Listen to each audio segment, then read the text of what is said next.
This podcast is brought to you by the Wharton School at the University of Pennsylvania. This Week in Small Business. And great to welcome back our friend Gene Marks, CEO of the Marks Group. And you read a lot of what he thinks on small business in various columns that he does for newspapers around the globe. Gene, great to talk to you again.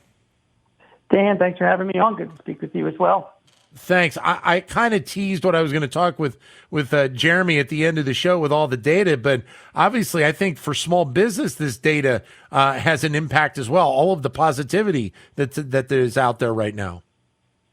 Well, like everything, first of all, Dan, you have to realize as a small business owner, you're never happy, right? There's always something on your mind. And so on the one side of the coin, you're right. There's a lot of great data. I mean, retail sales are up. Manufacturing, is up as well as the service industry. You mentioned about, home builders and new homes. The construction industry is going strong. Most, even, retailers and restaurateurs around the country are recovering well, as their cities are opening back up again and taking more diners. That's all great. The biggest problem that I keep hearing that I'm seeing from my clients and all the people that I speak to around the country, is finding people. And it is now suddenly that's just our big problem in 2019 and 2018, and now it's back again.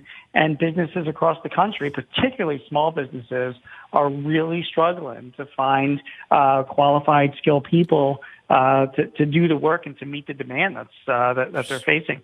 So what's holding that back, especially considering we're still, about 8 million jobs below where we were pre-pandemic?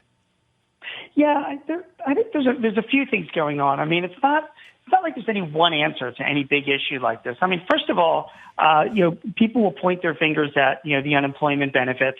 Those $300 a week checks will continue on through September, because of the most recent stimulus bill. And for a lot of hourly workers, those are checks that they are, it might make the difference for them. They can just stay home instead of actually, looking for a job. So that's certainly number one.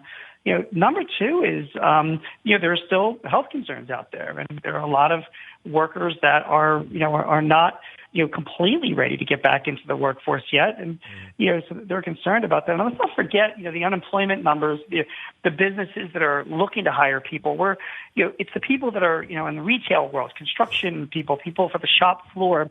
A lot of times these are people that are of a younger demographic. And, Dan, I don't know if you get your vaccinations yet. I did because, I'm an old man in my 50s. But there are plenty of people that are younger that still haven't gotten vaccinated yet. So they're not ready to jump out there into the public and start working a job. They're waiting for that. So I think all of those are combining to make such a shortage of available workers. I have my first one on the 26th of the month. So I am eagerly anticipating getting my first shot and getting this process going. I have to tell you, I had my shot as well, and the only reaction that I had is that it grew a bunch of hair on the left side of my head. It's really weird. I'm just kidding. Well, that would be good for both of us, considering we're both follically challenged, right, Gene? I'm working on that comb over. Maybe right? Maybe it'll be a different look for me. Hey, comb overs were kind of rough the last 4 years, so you better be careful with that, okay? All right? Very true. Very true. You also recently wrote about the platform Clubhouse, and it's obviously drawn a lot of attention in the last few months, lots of interest. You're hearing some big-name people that are doing various levels of content on this site. But you say that there can be a benefit to small business from Clubhouse. Tell us why. Yeah, there are a lot of small businesses that are jumping onto the platform. And let me just, people, whenever these things come out, people are always kind of like, what is this? I'm not sure if I'm confused. And I just want to be clear about what Clubhouse is, Dan. It's basically a conference call, right? Where, you've got a platform to manage it, and then you can let people participate if you want to. So, Elon Musk, for example, will go onto Clubhouse, and it's an iPhone app right now. It's not even available on Android phones, although it's going to be soon. And Elon Musk will, he will have a clubhouse meeting, zillions of people will attend. He can talk and talk for half an hour, sharing his thoughts. People can offer they'd like to join in with their, and he can open it up and allow people to speak on the call as well and have a conversation with them. It's similar to like if you and I were having this, radio show right now, and then you opened it up to your listeners to just call in during the show. So, I mean, that's really what the concept is. So a lot of small business owners are jumping on it because it's a chance for influencers, for entrepreneurs, for PR people, for content providers to talk about their expertise and invite people to join them in the conversation and help them promote their business. And it's it's free. So it's become a real, yet another platform besides Twitter and Facebook, to actually, expand your audience. And by the way, both Twitter and Facebook have now come out with their Clubhouse competitors because they see what's happening. So it's an interesting thing to follow and a potential opportunity for small business owners. How much do you think that small business does think about or should think about social media presence? I think that it depends on where your audience is. I have clients in the area here. I mean, I was at a client yesterday in Trenton, and they manufacture, paper products, like coated paper, for packaging. I mean, these guys have no business being on Twitter or Facebook. I mean, their customers and their suppliers aren't there. So, that's the kind of business where they're better off dealing with, industry and networking groups and, getting people to find them online through like search engine optimization, or even old school marketing like email campaigns or, believe it or not, postcards. So social media itself, it just depends on the business, Dan. You really, you go where your audience is. And, if your audience is on Twitter, it's funny. Pew just came out with the Pew organization came out with their annual report on social media. And I don't know if you know this or not, but like 22% of all of the people in this country are active users on Twitter. Just 22%, which means that, almost 80% of people are not on Twitter. And they also tend to skew a little bit to the left. So if that's what your audience is, by all means, go for that. But just be aware that, you have to really dig into the demographics of social media platforms to really find out if that's where your customers are.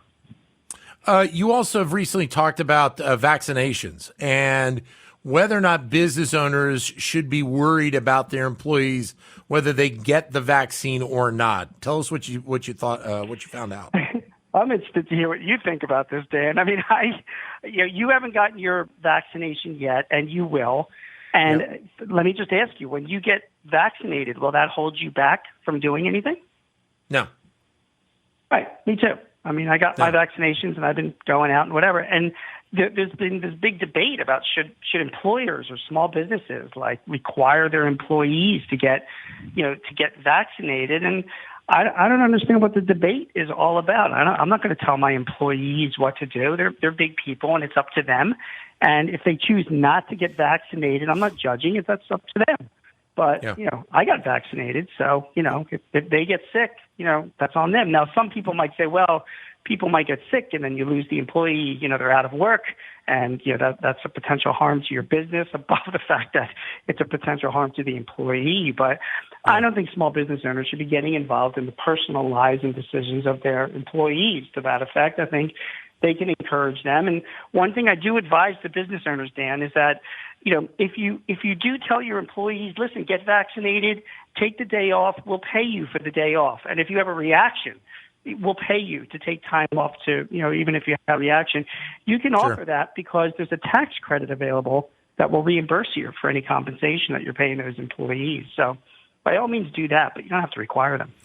But I guess the question is, will larger companies at least think about that because of the numbers of employees that they have? And I think it's more so the employees. Like the NFL said that some of their frontline people are going to be asked to get vaccinations.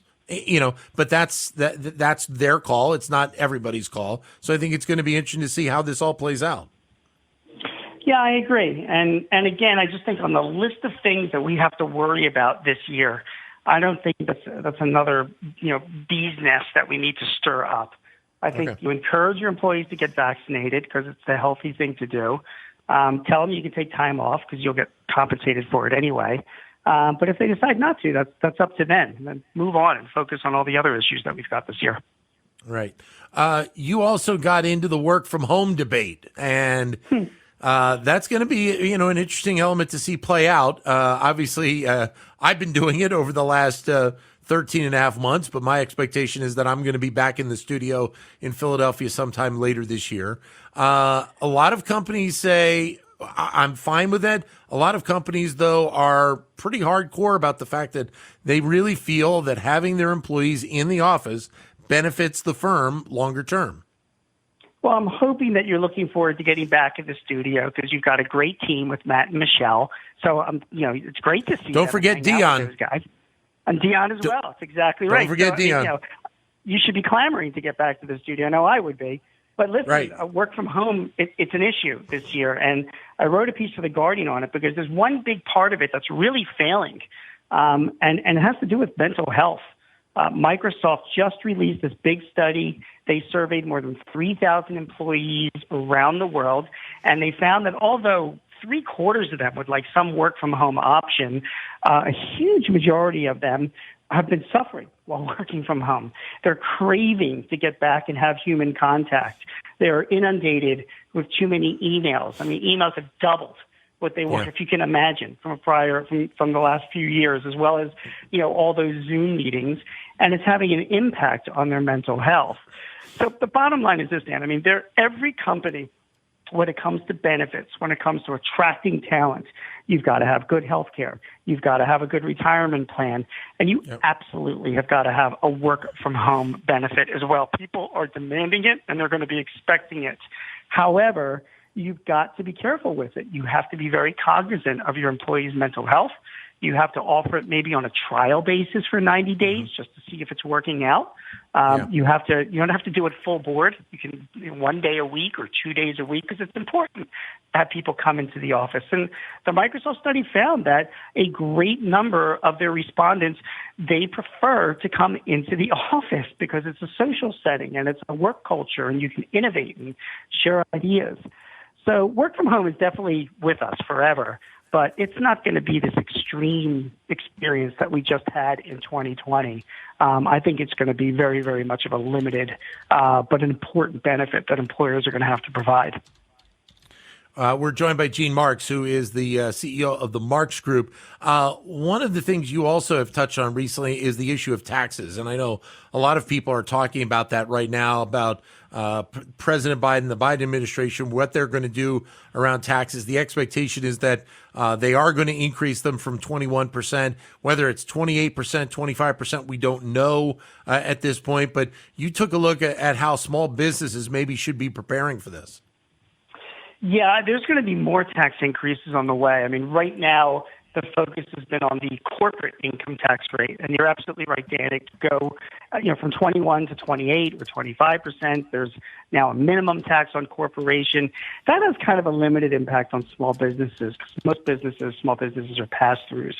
But you really have to watch the next round of proposals that President Biden is going to make, sort of part 2 of his infrastructure program, which is going to be more social engineered, and more towards social programs.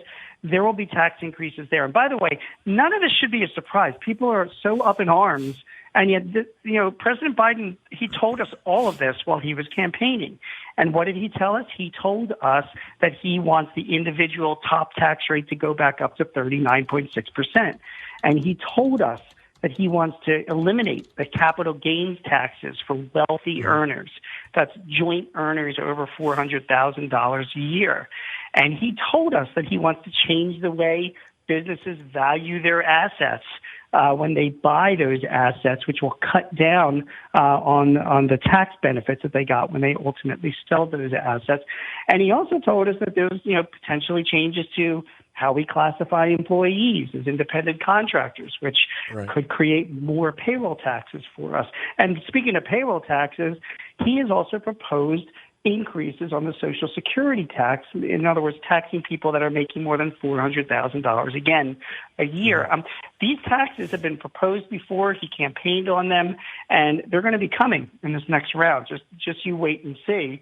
So small business owners have to be very much prepared for that, which means that if taxes are going to be going up in the years to come, you shift income and increase expenses to this year when tax rates, are lower. So you want to, get the income in and pay it at a lower tax rather than at the higher tax in the future.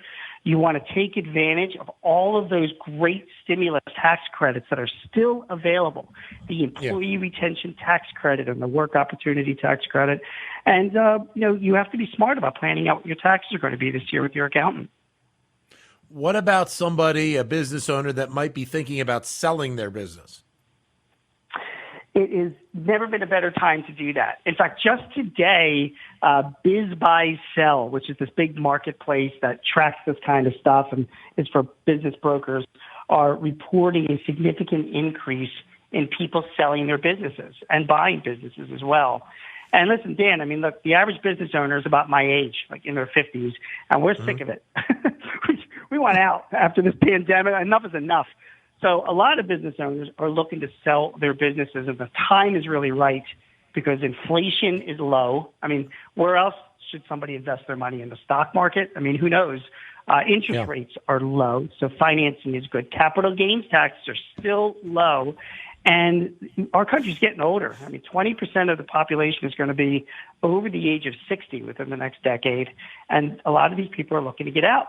So I'm telling a lot of younger entrepreneurs, because there's a lot of millennials that have been in the workplace for 10 years now, saying, listen, before you start up a business, consider buying an existing business first and then change it the way you want it to be. There's a lot of opportunities to do that. And I think over the next few years, we're going to be seeing a huge increase in business transactions as one generation starts handing down assets to the next generation. Gene, as always, great to talk with you. Stay safe, and we will be in touch. You too, Dan. We'll talk to you next month, all right? You got it. Gene Marks, CEO of the Marks Group, and you can read a lot of what he does as a freelance columnist on the world of small business in papers around the United States and across the world. To keep engaged with Wharton Business Daily and other Wharton School shows, visit businessradio.wharton.upenn.edu.